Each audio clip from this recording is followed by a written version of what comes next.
है। तो अब इक्वेशन के एक साइड में a टू द पावर 4 है और इक्वेशन के दूसरे साइड में 81 है।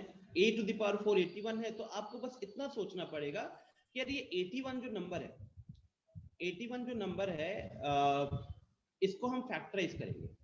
तो ये 3 से जाएगा 27, 3 से जाएगा 9, 3, 3। आपने इस तरीके से किया, आपने देखा 3 का पावर कितना आ रहा है, 4 आ रहा है।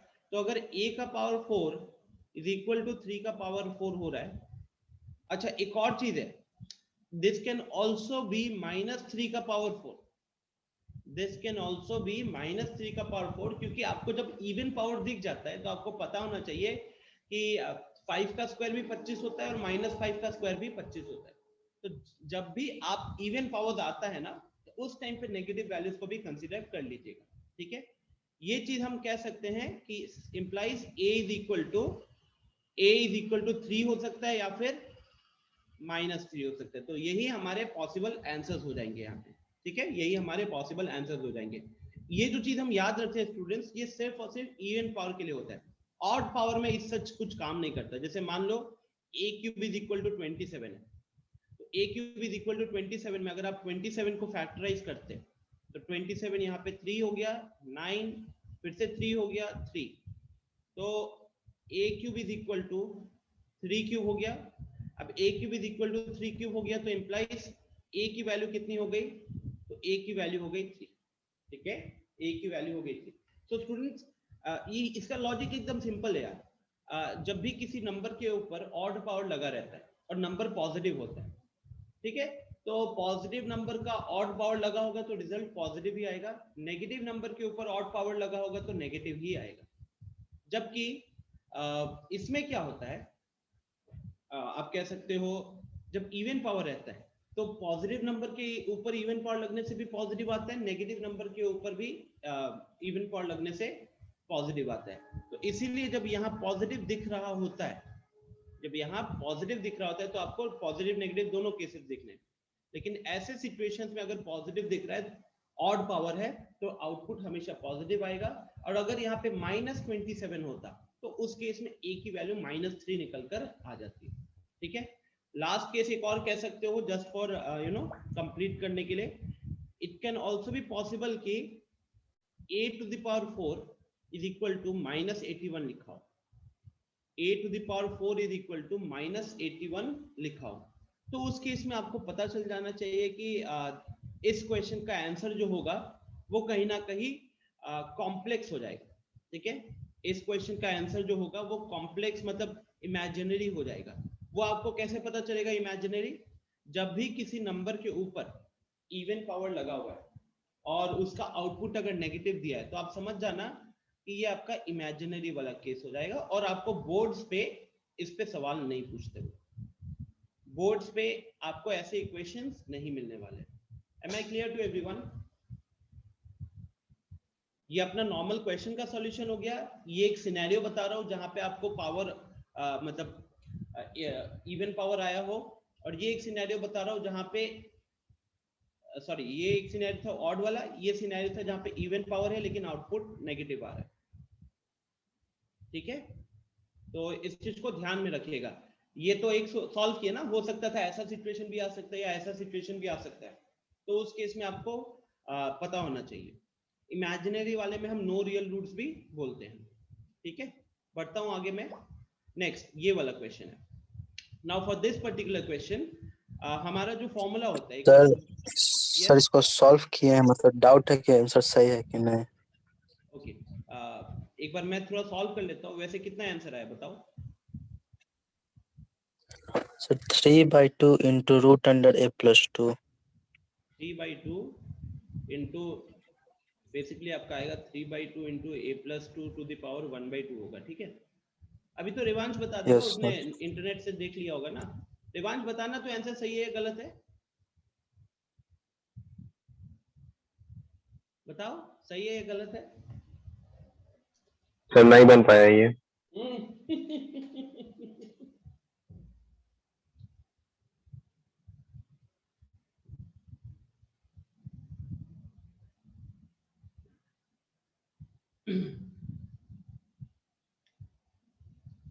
ओके सो देखो, फॉर दिस पर्टिकुलर क्वेश्चन वैसे रोशन आपका आंसर सही है। अच्छा स्टूडेंट्स, हम लोग जल्दी से ये सब क्वेश्चंस को डिस्कस करके एक एल हॉस्पिटल रूल में आपको समझा दूंगा, वो उससे आप अपने आंसर्स को वेरीफाई कर सकते हो, ठीक है। तो let me just go quickly. देखो गए फॉर्मूला ना, हमेशा इसको ध्यान में रखना, लिमिट एक्स अप्रोचिंग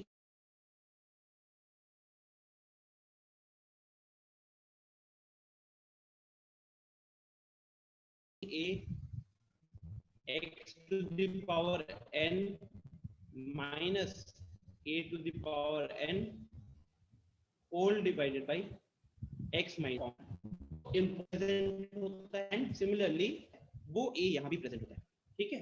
तो ये सबसे पहला ऑब्जर्वेशन होता है हम लोगों का, ठीक है, ये हमारा सबसे पहला ऑब्जर्वेशन है। इस क्वेश्चन में अगर आप देखोगे तो इस क्वेश्चन में यहाँ पे x प्लस 2 है, तो इधर सिर्फ x दिख रहा है। क्या चीज होना चाहिए था यहाँ पे, अगर हम उसके अकॉर्डिंग देखें x प्लस 2 होना चाहिए था। यहाँ पे a प्लस 2 है, लेकिन यहाँ सिर्फ a है, तो यहाँ पे भी कहीं ना कहीं प्लस 2 वाला चीज मिसिंग है। तो थोड़ा सा मैनिपुलेशन करना चाहिए हमें। हाँ निमेश बोलो।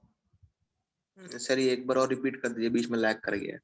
हाँ मेरा इंटरनेट खराब हुआ था, मुझे मैसेज आ गया था। मैं कह रहा हूँ कि हमारा जो नॉर्मल फॉर्मूला होता है ये रहता है, right, this is my normal formula exponential वालों का। तो इस फॉर्मूला में इंपॉर्टेंट चीज ये होती है कि देखो x न्यूमरेटर में है x to the power n minus a to the power n, और डिनोमिनेटर में है x माइनस है ना, डिनोमिनेटर में है x माइनस a, न्यूमरेटर में है x to the power n minus a to the power n। अब जो चीज हमको समझनी है वो ये कि ऊपर x जो होता है ना, वो ही सेम चीज हमको नीचे दिख रहा होता है। न्यूमरेटर के दोनों टर्म्स के ऊपर पावर सेम होता है, वेरिएबल के ऊपर भी पावर n है, कांस्टेंट के ऊपर भी पावर n है, और नीचे हमारे पास डिनोमिनेटर में वही वेरिएबल आता है और वही कांस्टेंट आता है, ठीक है, और वही बीच में उनका माइनस का साइन रहता है। अगर आप यहाँ ऑब्जर्व करोगे तो यहाँ वेरिएबल वाला जो एक्सप्रेशन है वो एक्चुअली पावर 3/2 लगा हुआ है, तो पूरा हम x प्लस 2 को एक वेरिएबल ही काउंट करेंगे। तो ऊपर x प्लस 2 दिख रहा है, लेकिन नीचे सिर्फ x है।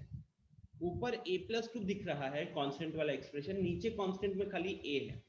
दोनों के ऊपर पावर सेम है, 3/2 का पावर है, ऊपर भी दोनों टर्म्स के बीच में माइनस है, नीचे भी दोनों टर्म्स के बीच में माइनस है। तो माइनस में कोई झंझट नहीं है, पावर में कोई झंझट नहीं है, वो बस वो एक्सप्रेशन सेम नहीं हो रहा है। तो एक्सप्रेशन सेम नहीं होने के लिए हम क्या करेंगे, छोटा सा मैनिपुलेशन है।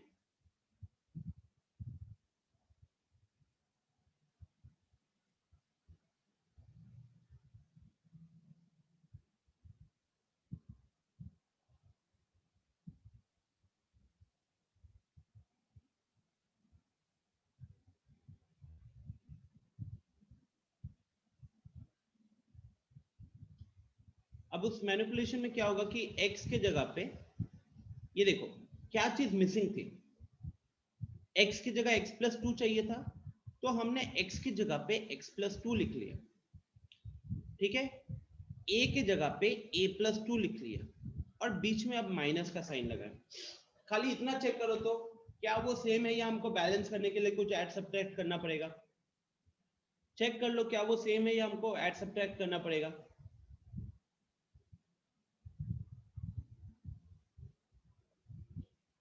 ये भी तो कह सकते थे ना कि हमने, अगर ये आपको समझने में दिक्कत हो रही है तो आप ये भी सोच सकते थे कि x माइनस ए था, उस x माइनस 2 में एक हमने 2 ऐड कर दिया और एक 2 सब्ट्रैक्ट कर दिया, ठीक है।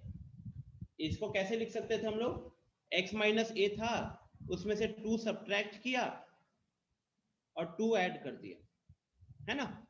तो 2 सब्ट्रैक्ट कर दिया और 2 ऐड कर दिया, उससे क्या हो जाएगा, उससे कोई अंतर आएगा क्या, कोई भी अंतर नहीं आएगा, बिकॉज न्यूमरेटर में तो हमने कोई चेंज किया नहीं, डिनोमिनेटर में भी सेम ही रह गया। अनिमेश इट इज नॉट -4, ये देखो this is -2 and this is +2 ना, तो कट के तो 0 हो गया, तो हमने कोई नया नंबर ऐड नहीं किया है। My denominator is still x minus A only, but लेकिन अब उसके कारण अंतर क्या आएगा, अब हम ऊपर वाला जो एक्सप्रेशन है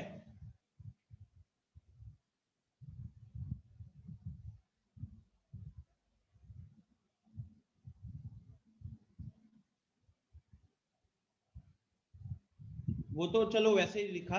अब नीचे वाला जो है ना, अगर हम ब्रैकेट एक बार लगाते हैं, नीचे वाले में अगर हम ब्रैकेट लगाते हैं तो ये क्या हो जाएगा, ये हो जाएगा आपका x, मतलब एक मिनट, एक छोटी सी, यहाँ पे हमने +2 किया, यहाँ पे हमने -2 किया, ठीक है। तो x के साथ 2 ऐड करना था वो कर दिया, और a के साथ 2 सब्ट्रैक्ट किया। ऐसा क्यों?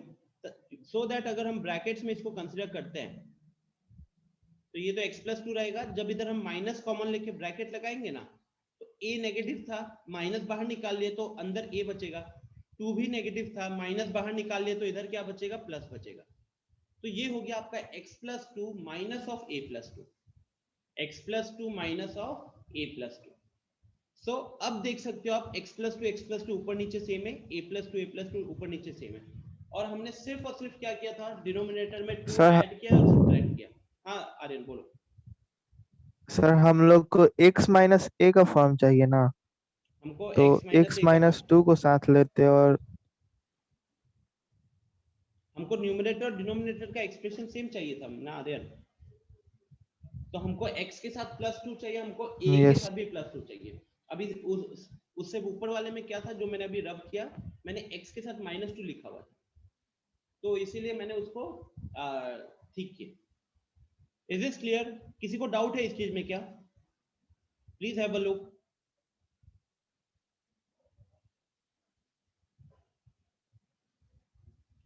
कोई दिक्कत किसी को? एनीवन? अगर दिक्कत है प्लीज अनम्यूट करके पूछिए।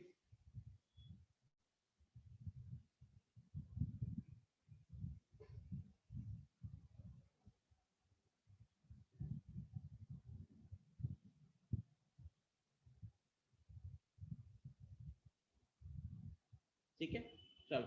तो गाइस अब यहाँ पे एक और चीज होती थी लिमिट में, वो क्या होती थी, फॉर्म, बिकॉज हमें सब कुछ एक चीज अभी स्टार्टिंग में करे तो अब अगला डाउट कोई एक्टिव स्टूडेंट के दिमाग में क्या आएगा कि हमारा जो लिमिट होता था वो x अप्रोचिंग a होता था, जहां पे x हमारा ये रहता था, a हमारा ये रहता था, तो कहीं ना कहीं लिमिट यहां से यहां अप्रोच कर रहा होता था। सिमिलरली यहाँ पे भी x to the power n है, a to the power n है, तो हमारा x जो है वो a को अप्रोच कर रहा है। यहाँ लेकिन क्या है, हमारे पास x और a नहीं है, हमारे पास x+2 और a+2 है। तो आपसे ही एक छोटी सी चीज पूछ रहा हूं कि अगर लिमिट x अप्रोचिंग a है और अगर मैं दोनों जगह 2 ऐड कर दूं, दोनों जगह 2 ऐड कर दूं, तो अगर x आपका a को अप्रोच कर रहा था तो x+2 क्या a+2 को अप्रोच कर रहा था या नहीं? करेगा कि नहीं बोलो? अगर x मेरा a को अप्रोच कर रहा है तो x+2 क्या मेरा a+2 को अप्रोच करेगा या नहीं करेगा? करेगा। तो उससे अब आपको ये चीज दिख जानी चाहिए कि हमारे पास सारे चीजें सेम हो गई। हमारे फॉर्मूले में हमको यहाँ x चाहिए होता है, यहाँ x चाहिए होता है, हमने मैनिपुलेशन टू है, यहाँ x+2 है। इसके बाद कांस्टेंट वाले में इधर a चाहिए होता है, यहाँ a चाहिए होता है, यहाँ a चाहिए होता है। देखोगे तो इधर भी a+2 आ गया, यहाँ भी एक कांस्टेंट a+2 आ गया, और यहाँ भी वही कांस्टेंट a+2 आ गया। तो अब ये परफेक्टली उस फॉर्मूला में फिट बैठ रहा है, राइट? परफेक्टली, मतलब कुछ नहीं सोचना, इट्स वेरी क्लियर कि बस क्या अंतर है। अगर हम फॉर्मूला में देखें और इसमें देखें तो क्या क्या अंतर दिखा, तो x के जगह x+2, a के जगह a+2, n के जगह पे 3/2, इतना ही अंतर है। x के जगह x/2, x+2, a के जगह a+2 एंड n के जगह पे 3/2। फाइनली जब हम यहाँ पे अब फॉर्मूला लगाएंगे, ये बस इतना समझाने के लिए कर रहा हूँ, इन जनरल मतलब कि इतना कुछ जरूरत नहीं पड़ता है अगर हम बात करें तो। अब इसके बाद सिंपल यहाँ पे फॉर्मूला लिख देना है, आंसर लिख देना है। तो आंसर क्या हो गया, 3/2 बाहर, n बाहर होता है। फिर हम a लिखते हैं, a की जगह यहाँ क्या आ रहा है, a की जगह पे यहाँ a+2 है, उसके पावर पे क्या आता है, तो उसके पावर में 3/2 -1 होता है, और 3/2 -1 करोगे, 3/2 -1 करोगे तो फाइनली ये कितना हो गया, ये हो गया 3/2 into a+2 whole to the power 1/2. ठीक है, this is how you get the answer. I hope this is clear now. थोड़ा ज्यादा टाइम लग गया इसको समझाने में, but I hope it was worth it. Can we move forward then?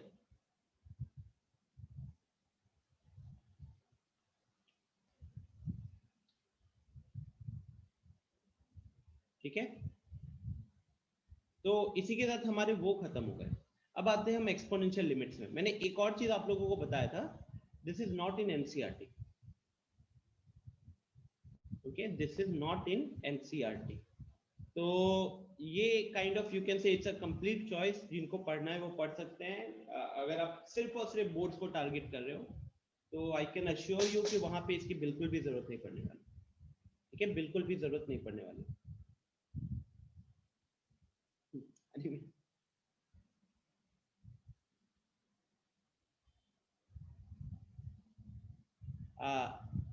नहीं, क्या कहते हैं अनुष्का, आप इधर ये कह सकती हो कि ये x के जगह पे ना, मान लो ये x आपका वेरिएबल है.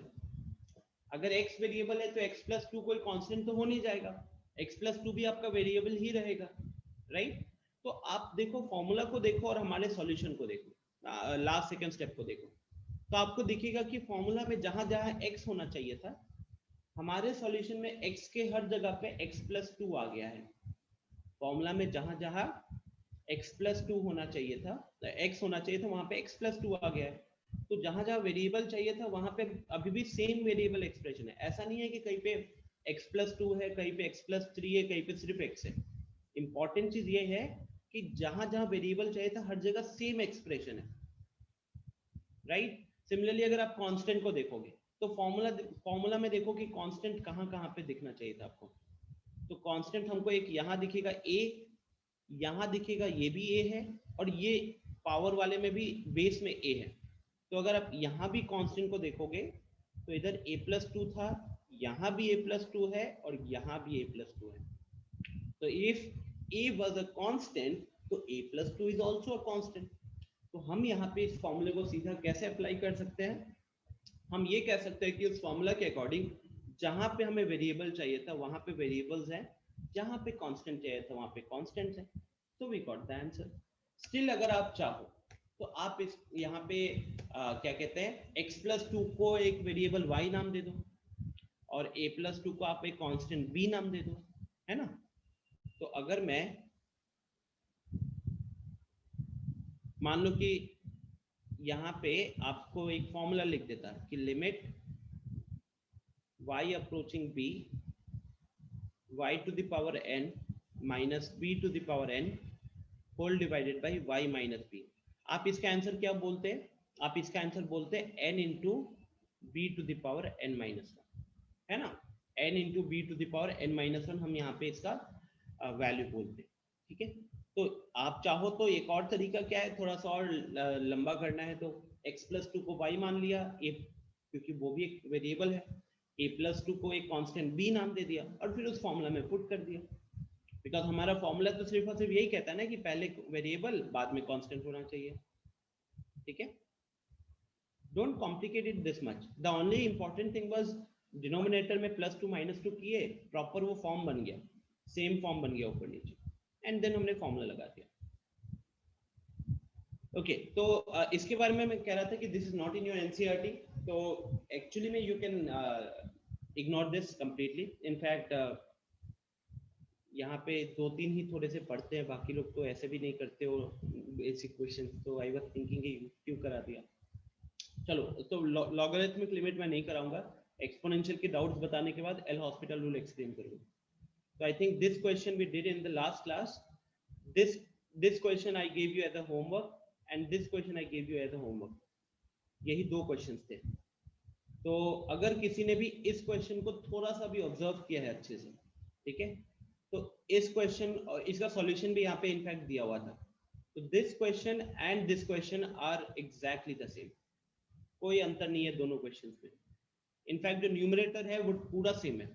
डिनोमिनेटर का एक्सप्रेशन में थोड़ा सा अंतर है, लेकिन न्यूमरेटर में बिल्कुल भी अंतर नहीं है, बस वैल्यूज चेंज हुआ है, बट न्यूमरेटर में अगर आप देखोगे तो यहाँ पे हमने क्या है, न्यूमरेटर में एक बार देखो 10 to the power x, 2 to the power x, 5 to the power x plus 1।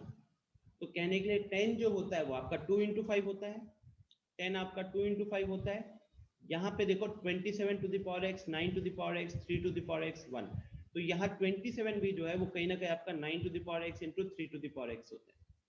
Okay, तो इंपॉर्टेंट थिंग इज कि अगर किसी ने भी इसको जेन्युइनली ट्राई किया है अगला क्वेश्चन करने के बाद, तो उसको पहला आइडिया तो लग जाना चाहिए था कि यहाँ पे क्या होगा, लिमिट x अप्रोचिंग। इनफैक्ट अभी मैं सिर्फ न्यूमरेटर की बात करता हूँ, ठीक है, मैं न्यूमरेटर की बात करता हूँ। तो न्यूमरेटर में हमारे पास है 27 to the power x minus 9 to the power x minus 3 to the power x plus 1। अब इस 20 यहाँ पे जो 27 है, यहाँ पे जो 27 है इसको हम लिख सकते हैं 3 to the power x into 9 to the power x। वो जो 27 है उसको हम लिख सकते हैं 3 to the power x into 9 to the power x। दो ऑप्शन थे, या तो आप पूरे को 3 में कन्वर्ट कर लो, इसको भी 3 में कन्वर्ट कर सकते हो, इसको भी 3 में कन्वर्ट कर सकते हो, या फिर अगर जिसने भी क्वेश्चन नंबर एग्जांपल 9 इसका अगला क्वेश्चन की तरह अगर सॉल्व करना है, तो the only simple approach will be this.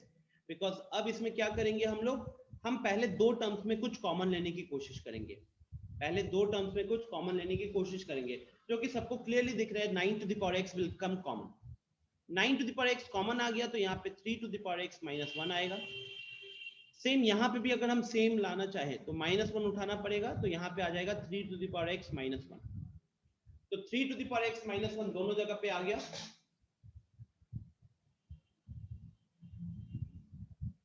और फिर यहां से बचेगा हमारे पास 9 power x minus 1। तो ये हमारा न्यूमरेटर हो गया, ये हमारा न्यूमरेटर हो जाएगा। अगर हम बात करें डिनोमिनेटर का, तो denominator was 1 minus cos x। अगर हम 1 minus cos x को कुछ लिखने के बारे में सोचें तो हाफ एंगल का फंडा लगाना पड़ेगा। 1 minus cos x कितना हो जाएगा, so that will be 2 sin square x by 2, ठीक है, 2 sin square x by 2। तो इतना तो कम से कम हमको न्यूमरेटर को ब्रेक करना चाहिए, डिनोमिनेटर में भी ये छोटा सा सिंप्लीफिकेशन करना चाहिए। अब अगर मैं इन सबको यूज करके यहाँ पे सॉल्यूशन लिखूं, तो I can write limit x approaching 0, ऊपर हमारे पास है 3 to the power x minus 1, फिर यहाँ पे है हमारे पास 9 to the power x minus 1 whole divided by 2 sin square x by 2, 2 sin square x by 2, ठीक है। तो ये मेरा वो स्टेप हो जाएगा। अब यहां आपको जो फॉर्मूला फिर से अगर हम बात करें, तो हमारे पास ऊपर a to the power x minus 1 वाला फॉर्म बन रहा है। a to the power x minus 1 वाले फॉर्म का ये फॉर्मूला लगना है, ये फॉर्मूला हो गया, ठीक है। तो इस फॉर्मूले का कंडीशन देखो क्या था, तो इस फॉर्मूले का कंडीशन है a to the power x minus 1 divided by x, इसके नीचे में x आना चाहिए। और हमारे पास जो अभी एक्सप्रेशन आया हुआ है,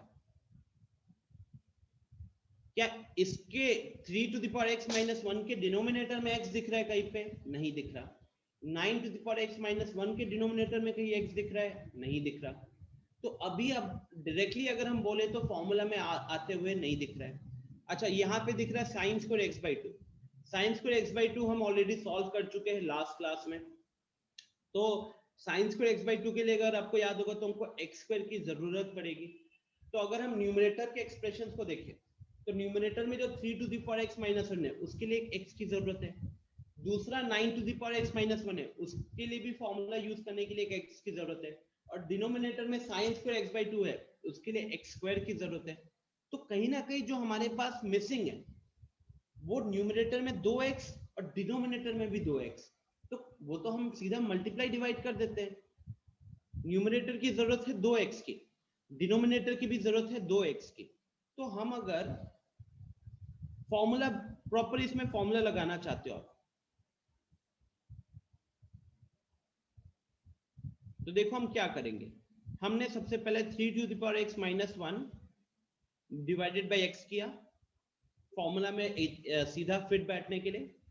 फिर अगला क्या था हमारा 9 to the power x minus 1, इसको भी हमने डिवाइडेड बाय x किया, अगेन फॉर्मूला में प्रॉपर्ली फिट बैठाने के लिए। एंड अगर आप इसको देखोगे 1/2 साइन स्क्वायर x बाई 2। अब यहां जो साइन स्क्वायर x बाई 2 दिख रहा है, इसके डिनोमिनेटर के लिए हमको क्या करना पड़ेगा? इसके डिनोमिनेटर के लिए हमको this divided by x by 2 का स्क्वायर लगा देते हैं।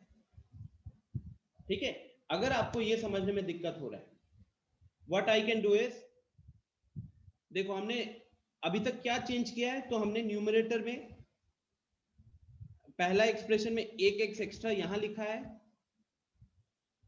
1x यहां एक्स्ट्रा लिखा है, तो x इंटू एक्स कितना हो गया? x square.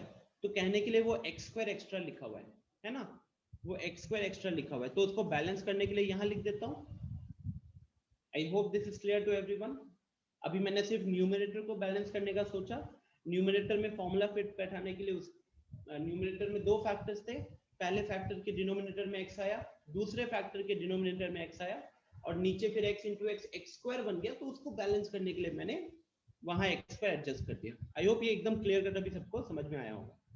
Now then the next thing is, आपको बताया हुआ है कि ऐसे केसेस में जब तीन अंदर फंक्शन होते हैं तो लिमिट क्या होता है?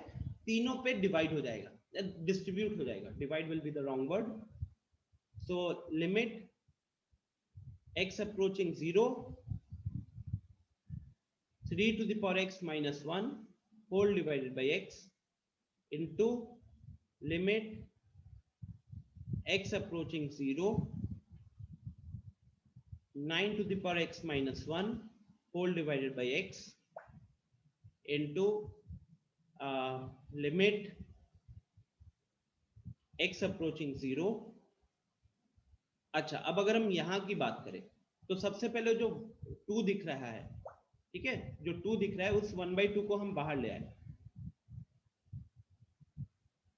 या फिर लेट इट बी। इधर अगर हम देखें तो हमारे पास न्यूमरेटर में है 2, हमारे पास है साइन स्क्वायर x बाई 2। अच्छा, ऊपर जो x स्क्वायर है, जो ऊपर अभी x स्क्वायर दिख रहा है, उसको हम नीचे ला सकते हैं क्या?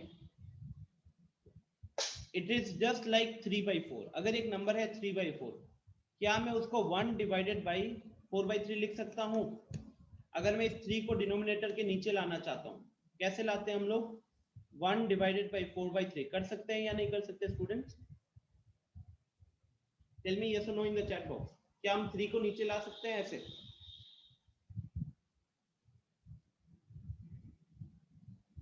ला सकते हैं ना? हाँ दिव्यांशु, बोलो बोलो। हम बोल रहे थे कि जैसे इसको डायरेक्ट भी तो कर सकते हैं ना, जैसे उसको नीचे लाने से अच्छा एक्स स्क्वायर ऊपर है, तो हम लोग एक्स बाई 2 का होल स्क्वायर इंटू 2 का होल स्क्वायर ऊपर कर सकते हैं। x बाई 2 का हाँ कर सकते हैं, हाँ, बट तो होता क्या है ना, होता क्या है कि जैसे हम लोग जस्ट एक मिनट है, एक मिनट।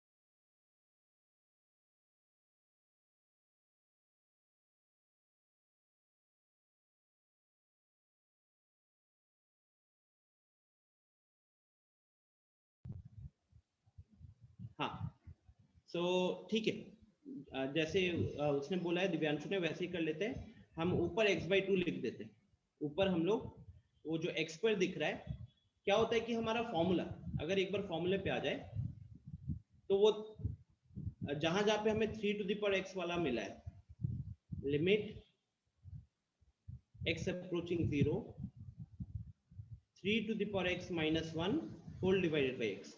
तो आप समझ सकते हो कि इसमें हमारा आंसर क्या होगा। तो a के जहां जहां पे a दिख रहा है वहां पे सिर्फ 3 आ गया, जहां जहां पे a दिख रहा है वहां पे सिर्फ 3 आ गया, तो ये log 3 विद बेस e हो जाएगा। सिमिलरली अगला हमारे पास क्या था, limit x approaching 0 9 to the power x minus 1 whole divided by x है, तो ये कितना हो जाएगा, log 9 विद बेस e। तो हमारे दो लिमिट्स तो सॉल्व हो गए। अच्छा, जो साइन वाला है, साइन वाले में फॉर्मूला क्या लगता है, तो इकलौता फॉर्मूला है limit x approaching 0 sin x upon x is equal to 1। अब अगर स्क्वायर बन जाता है, अगर स्क्वायर बन जाता है, मान लो आपके पास है sine square x upon x square, इसका हमको लिमिट निकालना है। तो इसको हम क्या करते हैं, हम कहते हैं कि पहले हमने इसको साइन x अपॉन x का होल स्क्वायर लिख दिया, और अब अगेन अलजेब्रा ऑफ लिमिट्स में पढ़े हुए हम लोग कि अगर ऐसा एक्सप्रेशन है जहां पे अंदर वो प्रॉपर आप लिमिट का फॉर्मूला लगा सकते हो और उसके ऊपर कोई पावर लगा हुआ है, तो हम क्या करेंगे, हम अंदर वाले एक्सप्रेशन का लिमिट कैलकुलेट करके फिर उसका स्क्वायर कर सकते हैं। अभी क्या है, उस फंक्शन का स्क्वायर किया जा रहा है और उसके बाद लिमिट कैलकुलेट होगा। अलजेब्रा ऑफ लिमिट लगाकर आप क्या कर सकते हो, आप इस एक्सप्रेशन का मतलब what I am trying to say is, आपने ये देख सकते हो साइन स्क्वायर एक्स को हमने साइन एक्स का होल स्क्वायर किया है, एक्स स्क्वायर को हमने एक्स का होल स्क्वायर किया है, तो दोनों के ऊपर होल स्क्वायर लगा हुआ था, तो साइन एक्स अपॉन एक्स का होल स्क्वायर हो गया। सेकेंड चीज जो मैं कह रहा हूं कि अलजेब्रा ऑफ लिमिट्स लगाकर आप ये कर सकते हो, ठीक है, ये कर सकते हो कि यहाँ पे अभी हमारा फंक्शन का स्क्वायर हो रहा था और फंक्शन का स्क्वायर करके आप लिमिट कैलकुलेट करते हैं। Instead of that what you can do is calculate the limit of the function and then do the square, calculate the limit of the function and then do the square, ठीक है। तो we are going to use this there क्योंकि अब इसका value अंदर में 1 हो जाएगा। तो यहाँ पे एक्स स्क्वायर दिख ही रहा था, हम क्या करेंगे, उसको x/2 का होल स्क्वायर लिखेंगे, x/2 का होल स्क्वायर लिखेंगे, लेकिन इसमें आपने उसके कारण क्या किया, बाई 2 का स्क्वायर एक्स्ट्रा लगा दिया। न्यूमरेटर में देखो यहाँ पे क्या था, न्यूमरेटर में एक्स स्क्वायर था, अब हमने क्या लिखा है, एक्स स्क्वायर बाई 4 लिख दिया एक तरीके से।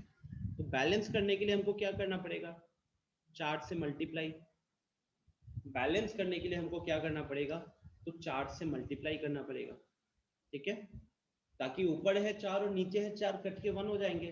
तो हमने लास्ट में एक्स स्क्वायर ही लिखा है। हमने बस ये मैनिपुलेशन क्यों किया, क्योंकि साइन के साथ जो एंगल दिख रहा है मेरे को, वो एंगल कितना है, वो एंगल है x/2। साइन के साथ जो मुझे दिख रहा है वो दिख रहा है x/2, तो ऊपर भी मैंने x/2 लाने की कोशिश की। अच्छा, सो नाउ ये 4 है और ये 2 है, तो कट के यहाँ पे 2 रहेगा, और अब हम फॉर्मूला लगा सकते हैं। अब हम फॉर्मूला लगा सकते हैं स्टूडेंट्स, तो इस वाले का फॉर्मूला कितना हो जाएगा, इसका आंसर, तो इसका आंसर हो जाएगा log 3 विद बेस e। अगले वाले का आंसर कितना हो जाएगा, तो that will be log 9 with base e। अगले वाले का आंसर कितना हो जाएगा, तो 2 हम बाहर निकाल लेंगे और बाकी अंदर वही जो मैंने अभी आपको समझाया प्रॉपर वो लग जाएगा और उसका वैल्यू आएगा 1।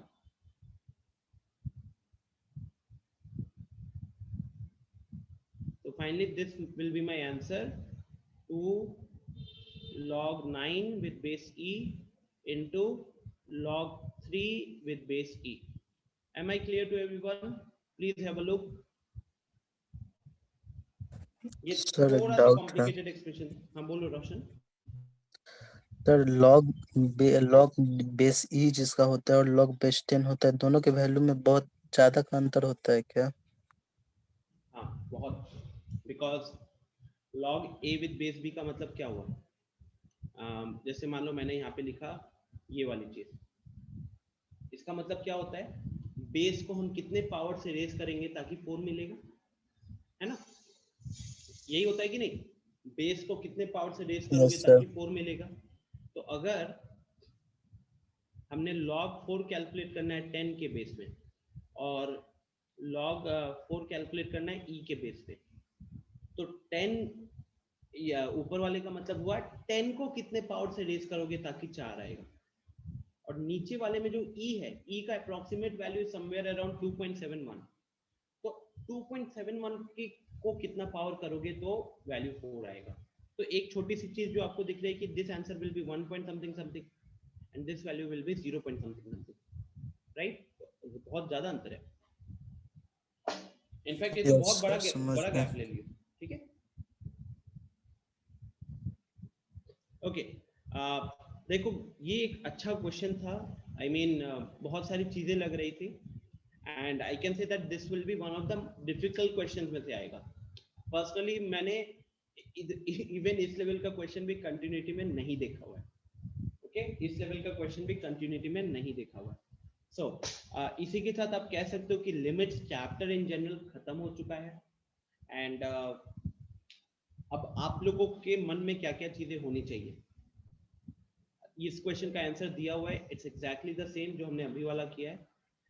तो देखो यार, जिन जिन लोगों ने क्लासेस को मिस किया है, the reason why I am focusing on this is last year भी कुछ स्टूडेंट्स इसी तरीके से थे और आपने नोटिस किया कि लिमिट्स चैप्टर में हमने बहुत धीरे धीरे मैं चीजों को लेकर गया हूँ। मैट्रिक्स डिटर्मिनेंट जैसा बड़ा चैप्टर जो है 10 नंबर का, कहीं ना कहीं हमने वो इससे 6-7 क्लासेस में खत्म किया था और लिमिट्स का आज 7वां क्लास है। और अगर हम बात करें लिमिट्स का तो ज्यादा से ज्यादा कंटिन्यूटी डिफरेंशिएबिलिटी में यूज होगा और वो तब भी 6-8 नंबर, मतलब डायरेक्ट अगर क्वेश्चन की बात करूँ तो 6-8 नंबर से ज्यादा के क्वेश्चन नहीं आते। तो आप अपने दिमाग में कितनी चीजों को रखो। सबसे पहला कि जब भी लिमिट कैलकुलेट करना होगा आप सब्स्टिट्यूशन करोगे। ये मैं बता रहा हूँ जो बोर्ड्स में जरूरत पड़ती है, आप सब्स्टिट्यूशन करोगे। सब्स्टिट्यूशन करके डिटर्मिनेंट आया, सब्स्टिट्यूशन करके डिटर्मिनेंट मतलब फाइनाइट एक नंबर आ गया, तो वही आपका आंसर हो जाएगा। लेकिन अगर वो इनडिटर्मिनेट आया तो अगेन बोर्ड्स के हिसाब से आपको इनडिटर्मिनेट में कौन से फॉर्म है, इनडिटर्मिनेट ना,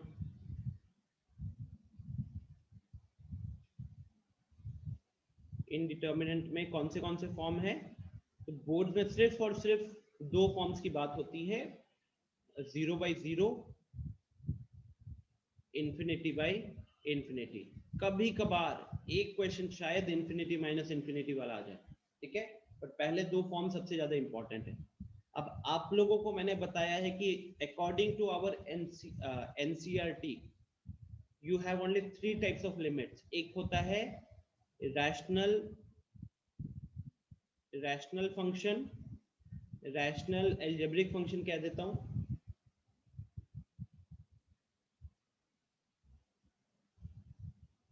एक होता है ट्रिगोनोमेट्रिक,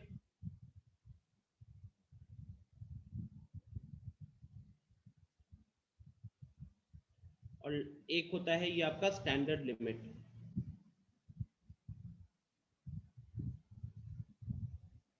अब आई थिंक स्टार्टिंग में तो सब अच्छे से प्रेजेंट थे, तो मैं बता देता हूँ कि हमारी क्लासेस किस तरीके से गई थी। नहीं, दिव्यांशु यूज नहीं होता है। सो स्टार्टिंग में हमारी क्लास में क्या हुआ था कि हमने सबसे पहले आपको बताया था कि रैशनल अलजेब्रिक का मतलब क्या है। ऊपर आपके पास fx है, नीचे आपके पास gx है। जनरली इस फॉर्म का रहता है where fx and gx both are algebraic expressions। तो इसको सॉल्व करने के लिए आप लोगों को तरीका ये बताया गया हुआ है कि आप सबसे पहले करोगे, जो हमारा पहला लेक्चर अगर आप देखोगे तो पहला लेक्चर में हमने 2 मेथड्स की बात की थी। सब्स्टिट्यूशन, जहां पे हम सीधा लिमिट की वैल्यू को पुट कर देते हैं और अगर हमारा फंक्शन से फाइनाइट नंबर निकल कर आता है वही मेरा आंसर होगा। लेकिन अगर आपका वो 0/0 का फॉर्म आता है तो अगला हमने सीखा था फैक्टराइजेशन। फैक्टराइजेशन में प्लीज प्रैक्टिस कीजिएगा, सबसे ज्यादा क्वेश्चंस मैंने बोर्ड में फैक्टराइजेशन के ऊपर देखे हुए। और आसान चीज ये होती है कि हमको ऑलरेडी इसका एक फैक्टर पता चल जाता है। I have explained everything there. तो पहले 2 लेक्चर्स में सब्स्टिट्यूशन और फैक्टराइजेशन की बात हुई थी। उसके बाद अगले लेक्चर में इसके डाउट्स वगैरह क्लियर हुए थे, एंड देन हम मूव ऑन किए थे कहाँ पे, तो हम मूव ऑन किए थे रैशनलाइजेशन। इसी के अंदर एक और कैटेगरी है रैशनलाइजेशन। रैशनलाइजेशन कहाँ पे करते हैं, जब रूट वगैरह दिखता है। और साथ में हमने देखा था ट्रिगोनोमेट्रिक। रैशनलाइजेशन देखा था उस लेक्चर में, और ट्रिगोनोमेट्रिक देखा था। ट्रिगोनोमेट्रिक में सिर्फ और सिर्फ 2 ही फॉर्मूलाज आते हैं, limit x approaching 0 sin x upon x is equal to 1 and limits x approaching 0 tan x upon x is equal to 1। तो सिर्फ इन 2 फॉर्मूलाज की वहां पे हमको जरूरत पड़ती है। बट इसके अलावा भी मैंने आप लोगों को कुछ कुछ चीजें बताई थी कि क्वेश्चंस वगैरह में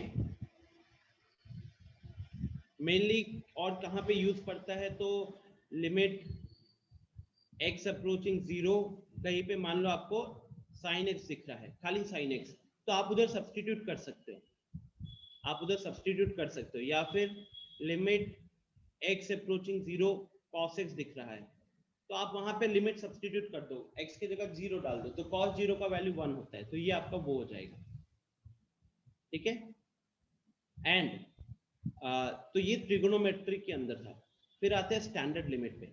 स्टैंडर्ड लिमिट जो अभी जिस पे हम क्वेश्चंस कर रहे थे, इकलौता फॉर्मूला है x to the power n minus a to the power n whole divided by x minus a is equal to n into a to the power n minus 1।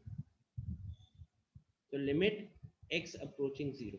ठीक है, तो अब आपको मैं थोड़ा सा कह सकते हो, ऐसा नहीं कि मैं कुछ आपको तसल्ली देना चाहता हूँ, बट ये लेस यूज होता है।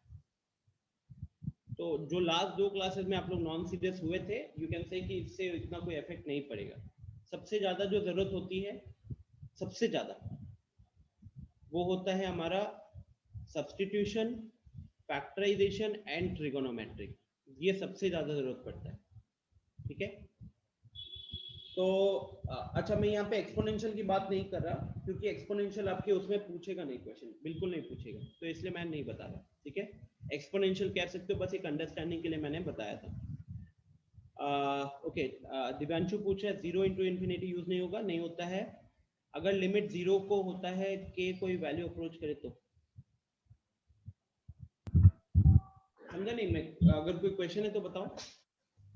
ट्रिगोनोमेट्रिक जो बताया ना आप, हाँ, उसमें लिमिट x टेंड टू 0 है। हाँ, तो वही बोल रहे थे, sin x by x equal to 1 आ रहा है जब लिमिट 0 को अप्रोच कर रहा है। हाँ, अगर वहां पे 0 छोड़ के कोई और आ गया, जैसे 1 2, तो तब ये नहीं काम करेगा। ठीक है, जनरली मान लो दिव्यांशु, अगर इस तरीके के क्वेश्चन होते हैं, वैसे देंगे ही नहीं, तो कोई जरूरत ही नहीं है। आपको याद होना चाहिए, एक और मैंने 2 फॉर्मूला बताया था, थीटा माइनस ए वाला। Limit theta approaching A sine of theta minus A divided by theta minus A का वैल्यू 1 होता है। अगर आपको x अप्रोचिंग 0 नहीं देगा तो थीटा अप्रोचिंग ए देगा, और उसके इसमें वो डिस्कस किया हुआ है फॉर्मूला मैंने। ठीक है, वो फॉर्मूला तो मैंने अपने एंड से बताया। जनरली आप एमसीईआरटी का कोई क्वेश्चन उठा के देखोगे या पास्ट ईयर क्वेश्चन देखोगे कंटिन्यूटी का, हमेशा x अप्रोचिंग 0 दिखेगा। तो अब स्टूडेंट्स, यहाँ पे आप लोगों को आज के दिन में टारगेट क्या होना चाहिए कि एक बार तो अच्छे से रिवाइज कर लो, और आरडी शर्मा सबको सॉल्व करना है। The reason why I am focused is ताकि आपके अंदर से वो डर निकल जाए, है ना, पूरा डर निकल जाए आरडी शर्मा वाला। सर हमको डाउट हाँ रोशन, वो है, मैं थोड़ी देर पे आता हूँ, आपका आवाज बहुत ब्रेक हो रहा है। निखिल, लॉग का क्वेश्चंस नहीं रहता डिफरेंशिएबिलिटी में, तो एकदम इग्नोर कर दो। तो देखिए, अब हम सबसे पहले एक बार मैं आपको एल हॉस्पिटल रूल बता देता हूँ। ठीक है, एल हॉस्पिटल रूल, शॉर्ट में इसको एलएच रूल भी बोलते हैं। ठीक है, ये रूल की जरूरत क्यों है? तो सबसे पहले तो students this rule is not in NCERT, लेकिन हमको ये जानना है क्योंकि इट्स वेरी इजी, सबसे बहुत इजी होता है, बहुत easy, not in NCERT but very useful to verify answer in limit। तो लिमिट में हमारा जो आंसर आता है ना, उसको वेरीफाई करने के लिए ये बहुत यूजफुल होता है। अच्छा, आप में से कितने लोगों को डिफरेंशिएशन करना आता है अभी?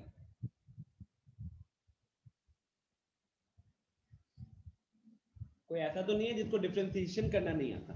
बिकॉज यहाँ पे आपको होता क्या है, हम एल हॉस्पिटल रूल कहाँ पे लगाएंगे? तो definitely we will use it for indeterminate forms, ठीक है, we will use it for indeterminate form. जैसे कि मैंने आपको बताया कि हमें बोर्ड्स में जनरली क्या मिलता है, 0/0 मिलता है एंड इंफिनिटी अपॉन इंफिनिटी मिलता है। तो आप ये कह सकते हो useful when limit x approaching a fx upon gx, ठीक है। कब यूजफुल होता है स्टूडेंट्स? जब हम एक लिमिट कैलकुलेट कर रहे हैं fx upon gx का x approaching a पे, and it takes the form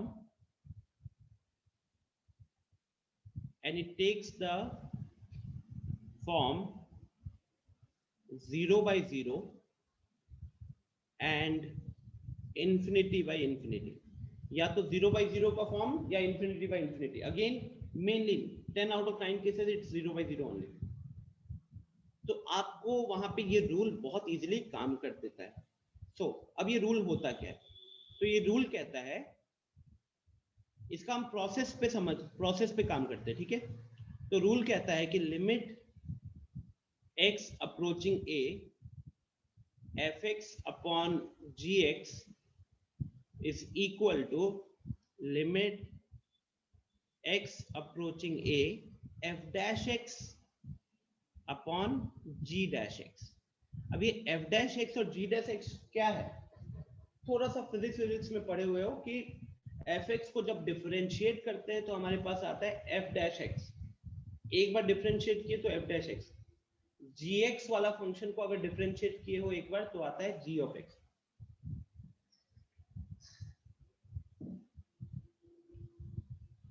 ठीक है। इसका मैं आपको एक एग्जांपल से, आई थिंक ज्यादा इजी रहेगा। नहीं निखिल, यहाँ पे एकदम बेसिक, एकदम बेसिक डिफरेंशिएशन चाहिए होगा आपको, कोई हार्ड फास्ट डिफरेंशिएशन नहीं चाहिए होगा। जैसे कि मान लो मैं आपको एक क्वेश्चन देता हूँ, limit x approaching 5 x square minus 25 upon x minus 5। चलिए तो एक बार मेरे को इसका आंसर आप लोग कैलकुलेट करके बताओ नॉर्मल तरीके से। Limit x approaching 5 x square minus 25 upon x minus 5, अपना नॉर्मल तरीके से एक बार ट्राई करो।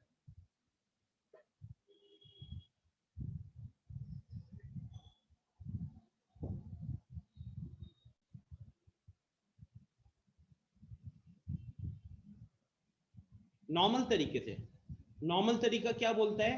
ऊपर एल्जेब्रिक है, नीचे एल्जेब्रिक है। तो पहले आप x की जगह 5 पुट करोगे, तो 5 पुट करने के कारण ऊपर क्या हो गया? 5 स्क्वायर 25 माइनस 25 0, डिनोमिनेटर में भी क्या हो गया? तो 5 माइनस 5 0। तो ये उस फॉर्म में आ गया, अपना 0/0 के फॉर्म में आ गया। जब ये 0/0 के फॉर्म में आता है तो हम क्या करते हैं? फैक्टराइजेशन पे पहले कोशिश करते हैं। वैसे अनिमेश, सौरभ, अभिषेक, दिव्यांशु, आर्यन, आपके आंसर सही है, गुड। निखिल आंसर गलत है। तो हम उसके बाद क्या करते हैं? फैक्टराइजेशन। तो ऊपर a square minus b square का फॉर्म बन रहा है, ऊपर a square minus b square का फॉर्म बन रहा है। आप उसको क्या लिख सकते हो? तो a plus b into a minus b लिख सकते थे। नीचे क्या है? तो नीचे x माइनस 5 दिख रहा है।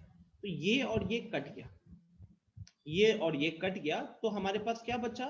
हमारे पास बचा limit x approaching 5 x plus 5, ठीक है। अब यहां पे जब आप वैल्यू पुट करते हो जब आप यहाँ पे वैल्यू पुट करते हो, क्योंकि हम सब्स्टिट्यूट फैक्टराइजेशन में भी क्या करते हैं, कॉमन फैक्टर को कैंसिल आउट करने के बाद सब्स्टिट्यूट ही करते हैं लिमिट। तो यहाँ पे कॉमन फैक्टर कैंसिल हो गया, आप सब्स्टिट्यूट करोगे तो कितना हो जाएगा, x के जगह 5 रखोगे तो 5 + 5 हो गया 10। ठीक है, तो ये this is how we have learn to find the answer.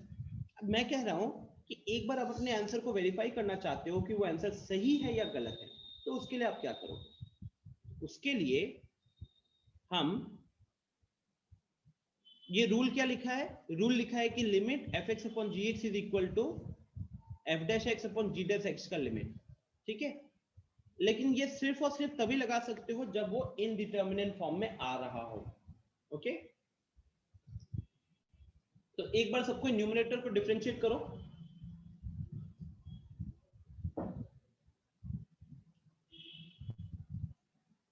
अगर मैं यहां पे न्यूमरेटर को डिफरेंशिएट करता हूं,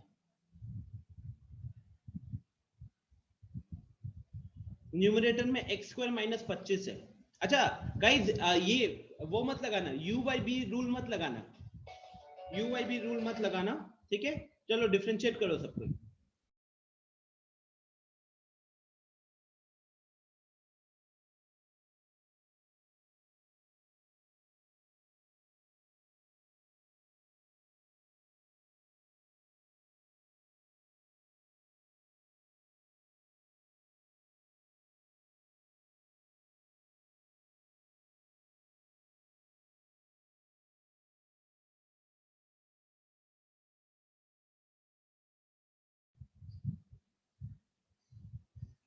ओके, हाँ हाँ, देखो इसमें क्या होता है, न्यूमरेटर को अलग डिफरेंशिएट करोगे, तो न्यूमरेटर को जब डिफरेंशिएट करेंगे तो x² का डिफरेंशिएशन 2x आएगा और 25 का डिफरेंशिएशन 0 आएगा। डिनोमिनेटर को अलग डिफरेंशिएट करोगे तो डिनोमिनेटर में x - 5 है, x - 5 का डिफरेंशिएशन क्या होगा, तो x का डिफरेंशिएशन है 1 और 5 का डिफरेंशिएशन क्या है, 0 है।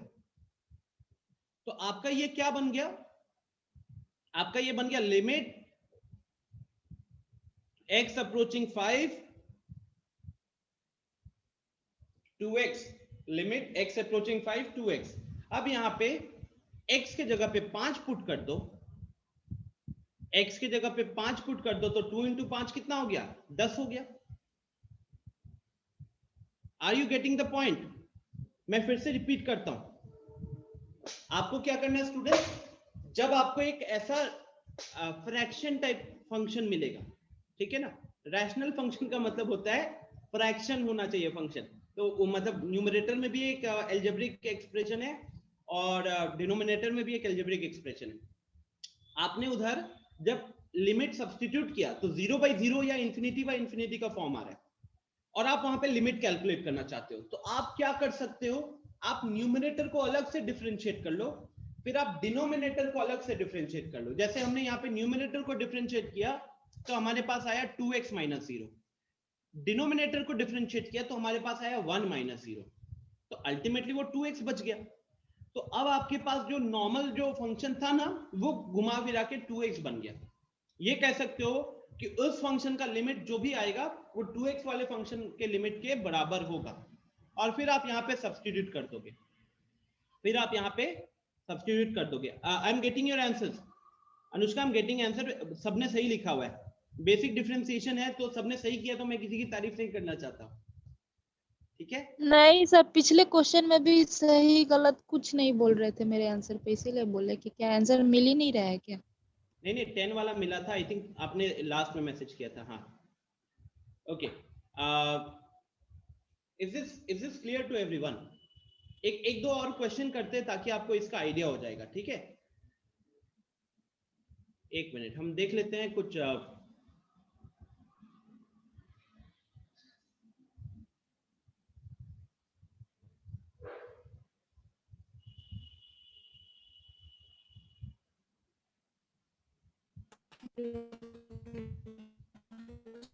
सर हाँ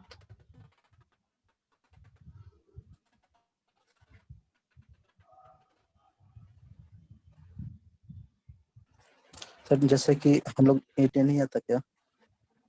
क्या, फिर से बोलना। रोशन तो आवाज जैसे हम ब्रेक लोग हो रही है। हाँ जैसे हम लोग डिफरेंशिएट किए थे तो मतलब 10 आया, तो अगर इंटीग्रेट भी करते तो भी 10 नहीं आता क्या? देखो, integration is the reverse process of differentiation, okay. तो जरूरी नहीं है कि आप इंटीग्रेट करोगे तो सेम ही आएगा। And the reason why we are differentiating रोशन, यू कैन से, ताकि हम वो x के पावर्स को डिक्रीज करते रहते हैं। x के पावर्स को डिक्रीज करते रहते हैं तो जनरली क्या होता है कि हमारा न्यूमरेटर या फिर डिनोमिनेटर में से ज्यादातर केसेस में से x हट जाता है, ठीक है, ज्यादातर केसेस में से x हट जाता है। एंड वैसे योर क्वेश्चन वाज इंटीग्रेट करने से आएगा, द आंसर इज नो, ठीक है, इट्स ओनली फ्रॉम डिफरेंशिएशन। और क्यों नहीं होगा? बिकॉज दोनों रिवर्स प्रोसेस है, इंटीग्रेशन डिफरेंशिएशन रिवर्स प्रोसेस है, ठीक है। अच्छा,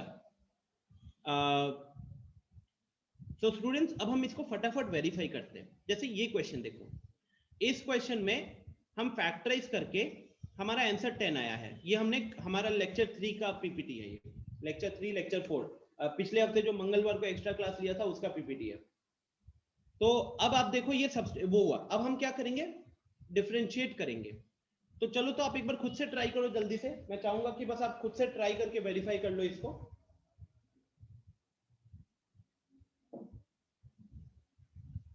हाँ दिव्यांशु, आप आपके बोर्ड लेवल पे तो हर एक क्वेश्चन पे लागू होगा, तो टेंशन वाली बात ही नहीं है। हर एक क्वेश्चन पे ओनली कंडीशन 0/0 एंड इंफिनिटी का फॉर्म होना चाहिए। Guys please differentiate it as quickly as possible. ऊपर अगर डिफरेंशिएट करोगे तो 3x x³ - 2x - 4 है, इसका डिफरेंशिएशन क्या होगा?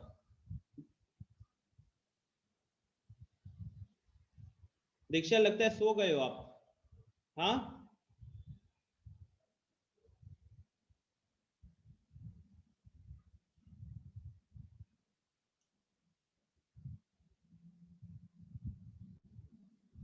आंसर्स वगैरह फिर करो, respond.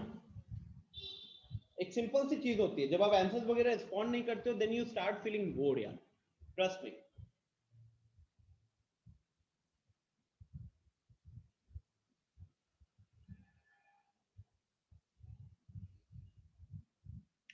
Okay, so everyone is doing good. ऊपर x³ - 2x का डिफरेंशिएशन करेंगे तो ये हो जाएगा 3x², ये हो जाएगा 3x² - 2, और नीचे वाले में होगा 2x - 3, 2x - 3। ये हमारा डिफरेंशिएट करने के बाद आया। अब आप यहाँ पे वैल्यू सब्स्टिट्यूट कर लो। अब आप यहाँ पे वैल्यू सब्स्टिट्यूट कर लो, तो x के जगह पे आप क्या रखोगे? 2 रखोगे। तो ये बन जाएगा आपका 3 × 2 का स्क्वायर -2 डिवाइडेड बाय 2 × 2 -3। तो ये कितना हो गया? 4 3 = 12, 12 - 2 ऊपर 10 हो गया। नीचे क्या हो गया? 2 × 2 = 4, 4 - 3 हो गया 1। तो 10/1 आपका 10 ही आया लास्ट में, ठीक है। आंसर 10 आ गया, ठीक है। चलो इसको हम अगले पे वेरीफाई करते हैं। अगले पे वेरीफाई करते हैं। सिंपली क्या कर रहे हैं? न्यूमरेटर को अलग डिफरेंशिएट, डिनोमिनेटर को अलग डिफरेंशिएट, उसके बाद सब्स्टिट्यूट कर रहे हैं। अच्छा, यहां पे भी ट्राई कर लो जल्दी से, यहां पे भी ट्राई कर लो जल्दी से। अगर हम यहां देखें तो यहां पे जब आप x के जगह पे 0 पुट करते हो तो देखो 8 - 8 डिवाइडेड बाय 2 - 2, 0/0 का फॉर्म आ गया है। तो आप यहाँ पे एल हॉस्पिटल लगा सकते हो, आप यहाँ पे एल हॉस्पिटल लगा सकते हो। क्या करना है? न्यूमरेटर को डिफरेंशिएट करो, x³ - 8, तो x³ का डिफरेंशिएशन 3x² होगा, 8 का डिफरेंशिएशन 0 होगा। डिनोमिनेटर की बात करें तो x का डिफरेंशिएशन 1 होगा और 2 का डिफरेंशिएशन 0 होगा। तो अल्टीमेटली क्या बचा? 3x² बचा। अब 3x² में x के जगह पे अगर हम 2 रखते हैं, x के जगह पे 2 रखते हैं तो कितना हो गया? 2 का स्क्वायर, 2 का स्क्वायर 4, 4 3 = 12। तो ये अपना आंसर हो गया इसका 12, है ना। ये अपना आंसर हो गया इसका 12। आई होप आपको ये दिख रहा है कि this method will help you to verify your answer, लेकिन एग्जाम में हम इसको नहीं यूज करेंगे। नाम कहाँ से आया हॉस्पिटल वाला? वो क्या था कि हॉस्पिटल में ना अनिमेश मरने से जस्ट पहले उसने इसका आविष्कार किया था, ठीक है, इसलिए उसका नाम एल हॉस्पिटल रूम कर दिया। लेजेंडरी आविष्कार।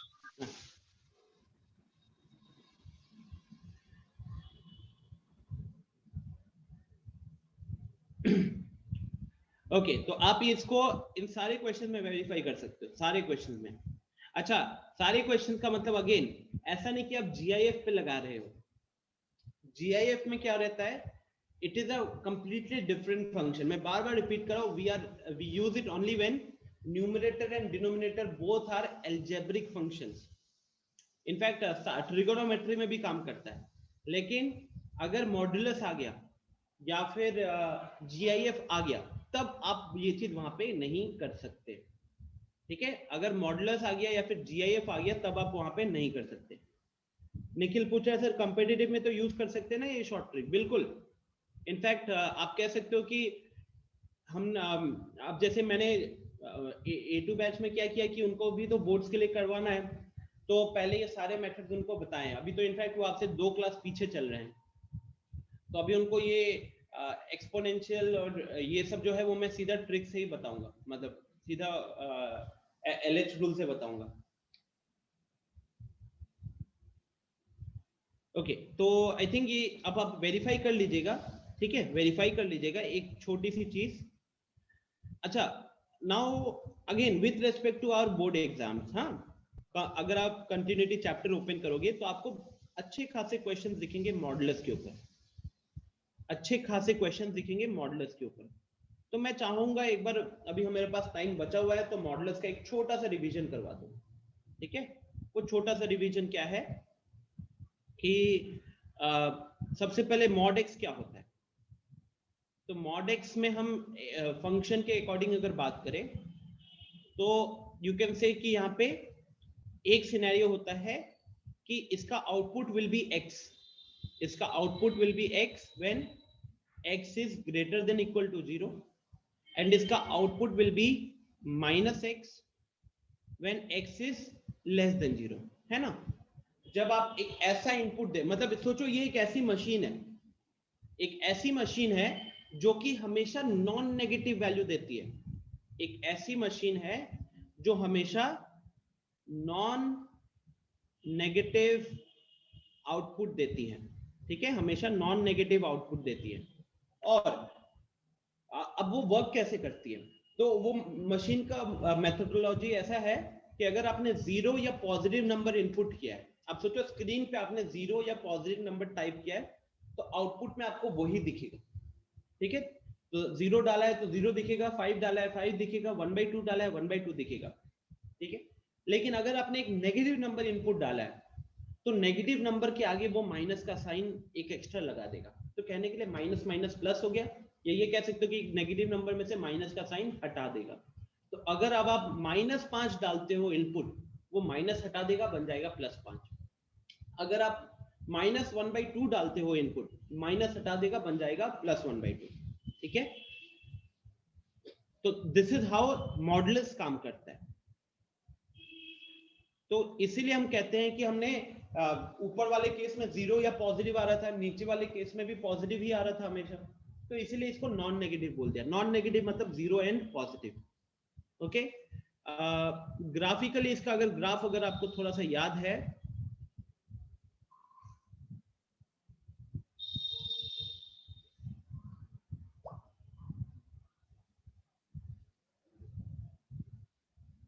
तो इसका ग्राफ क्या रहता है यार, इसके ग्राफ में it's a complete V shape, V का शेप रहता है एंड 45 डिग्रीज का एंगल बनता है एक्स एक्सिस और वाई एक्सिस के साथ। तो ये वाला पार्ट आप कह सकते हो, ये जो है इतना वाला हिस्सा, यहाँ पे हम फिल सर्कल बनाएंगे, ये जो रहेगा this is for x greater then 0, ये वाला हो गया आपका x इक्वल टू 0, और ये वाला हो जाएगा आपका x लेस देन 0 के लिए। ग्राफिकली अगर आपको नहीं भी समझ में आता है, ऑनेस्टली बोलूं तो नहीं इफेक्ट पड़ेगा कंटिन्यूटी में, but yes definition should be very clear. अच्छा, इसका लिमिट में कैसे यूज होता है, लिमिट में कैसे यूज होता है वो एक बार देख लेता हूँ। तो सबसे पहले हमारे पास अगर एक फंक्शन है x-1, उसके आगे मॉड लगा हुआ है, तो जनरली स्टूडेंट्स को जो दिक्कत होती है वो होता है मॉड को ओपन करने में। ठीक है, स्टूडेंट्स को जो दिक्कत होता है वो मॉड को ओपन करने में होता है। तो यहाँ पे x-1 का जो मॉड लगा हुआ है उसको आप रिमूव कैसे करोगे? तो you will have to again take the help of the definition. ये डेफिनेशन क्या कहता है? मॉड का अंदर वाला पार्ट अगर ग्रेटर देन इक्वल टू 0 है तो वही आउटपुट होगा। मॉड का अंदर वाला पार्ट अगर लेस देन 0 है तो माइनस लगा देना उसके आगे। तो यहाँ पे भी हम क्या करेंगे डेफिनेशन के लिए, अगर मॉड का अंदर वाला part x-1 greater than equal to 0 है वो एक केस बनेगा, मॉड का अंदर वाला पार्ट अगर लेस देन 0 है तो वो दूसरा केस बनेगा। ठीक है, अगर ग्रेटर देन इक्वल टू 0 है तो वही आउटपुट निकलेगा आपके पास, तो आपके पास x-1 ही आने वाला है। और अगर वो लेस देन 0 है, लेस देन 0 है तो उसके आगे क्या लग जाएगा? उसके आगे माइनस का साइन लग जाएगा। ठीक है, उसके आगे माइनस का साइन लग जाएगा। सो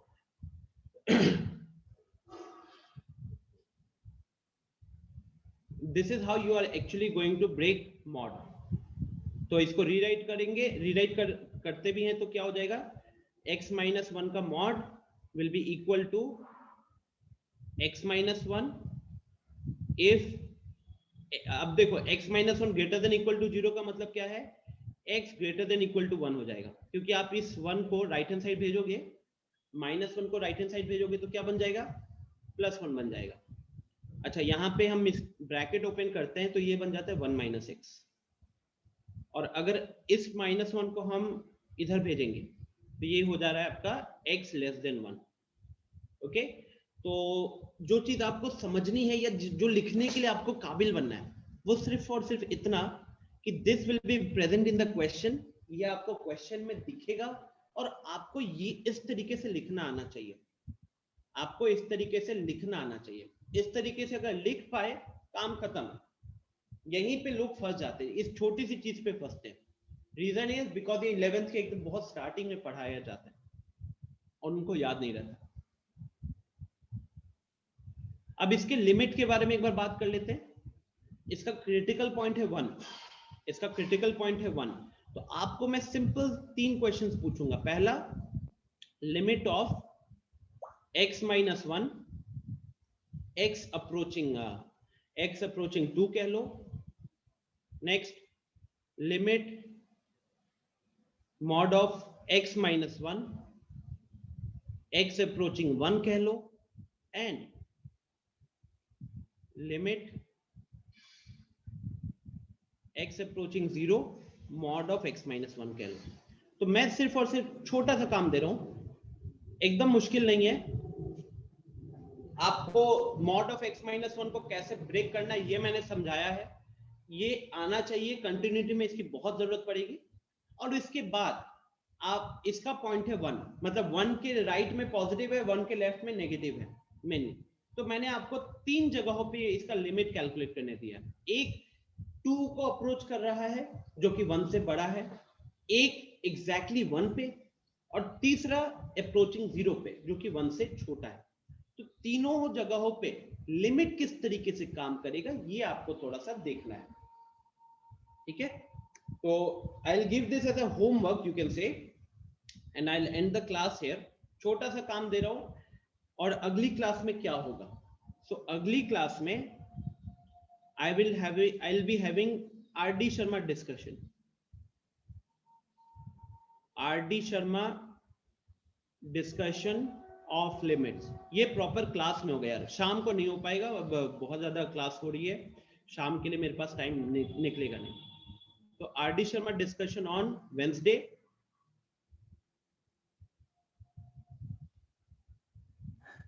सर रेगुलर क्लास नहीं होगा? हाँ, रेगुलर क्लास में। ठीक है, इन रेगुलर क्लास। अभी इस हफ्ते I just can not take any extra class. From Friday to Friday वाली क्लास होगी, वी विल स्टार्ट कंटिन्यूटी। तो सिंपल सा सजेशन है, जिन जिन लोगों ने लिमिट्स को थोड़ा भी मिस किया है, आपको अच्छा खासा टाइम मिला है इसको कवर करने का, बिकॉज फ्राइडे से क्या होगा, कंटिन्यूटी शुरू हो जाएगा और उसमें मैं बार बार लिमिट का बारे में यूज कर रहा हूँ। वहां पे मैं, जैसे मैंने बताया है, कंटिन्यूटी इज 90% लिमिट्स, 10% एक्स्ट्रा है, ठीक है। और लिमिट्स में अगर आप एक्सपोनेंशियल लिमिट को इग्नोर भी करते हो प्रॉब्लम नहीं होगी। क्या क्या पता होना चाहिए? एल्जेब्रिक को कैसे सॉल्व करते हैं, ट्रिगोनोमेट्री को कैसे सॉल्व करते हैं, x to the power n minus a to the power n वाले को कैसे सॉल्व करते हैं, और अभी जो मॉड वाला बताया उसको कैसे सॉल्व करते हैं। बस ये चीजें पता होनी चाहिए एंड कंटिन्यूटी में फिर आपको प्रॉब्लम नहीं होगा। कंटिन्यूटी की रिक्वायरमेंट बस इतनी है। ओके, आरडी शर्मा से एग्जैक्टली कितने क्वेश्चंस करने हैं मैंने वैसे तो बताया था कुछ, लेकिन आज मैं एग्जैक्टली आपको क्लियर कर दूंगा, ठीक है। जिन जिन को लिमिट्स में एकदम यू कैन से कि अपने अंदर से डर हटाना है, आपको डर हटाना है तो इकलौता ऑप्शन है आरडी शर्मा प्रैक्टिस करो। और अगर आपको थोड़ा भी डाउट है तो आपके कोई भी सीनियर है जो 12th में, उनको पूछना कि लिमिट में उनको कॉन्फिडेंस है या नहीं है।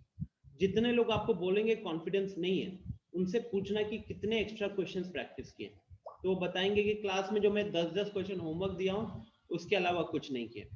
तो लिमिट्स जैसे मुश्किल चैप्टर में खाली 20 से 25 क्वेश्चन से काम बनेगा क्या?